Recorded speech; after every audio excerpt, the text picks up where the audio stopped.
চারিদিকে স্ক্যান করছে। তারপরে ওই যেগুলো স্নেক প্ল্যান্ট, চল এখান থেকে নিয়ে যাই। এইগুলো তো এই যে এখানে কত কে এই গাছ লাগাতে নাই বাড়িতে? না, এগুলো এমনি এমনি যে শৌখিন। কলকাতাতে প্রচুর এগুলো, যাদের বড় বড় বাড়ি সেই সব বাড়ি ফ্ল্যাটে ফ্ল্যাটে এইসব গাছ রাখে ইন্টেরিয়ারের জন্য। এখানে তো প্রচুর ছাড়া কিছু না। না রে, আমি এখানে এসে খুঁজে খুঁজে কয়টা গাছ নিয়ে গেছিলাম। দেখিস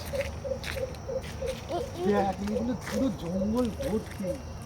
এই গাছ বলছি না, আমাদের বাড়িতে ছিল ভর্তি, ওটা বড় বড় ইয়ে গাছ ছিল, ভালো লাগছে দেখতে, দেখ এই গাছগুলো। হ্যাঁ কদম গাছ ছিল না, কদম গাছও কেটে দিয়েছে, এগুলো কেটে দিয়েছে। এই যে এটা আবার চারা হলে হতো, এটা লম্বা না হয়ে যে চারা হতো নিতাম। তাহলে একটু অপশন থেকে নিচ। বাট এখন আর এখানে কেউ কিছু করে থাকে না। বা তুই কিছু বলেও না মনে হয়। ও তো টবরে এমনি সব এখন এইটা কি গাছ? এটা লিচু গাছ? হ্যাঁ। তুমি বাবা, দিদি জগৎ তুকু মেরে দিল। না চমকে উঠেছি আমি চমকে উঠেছি না।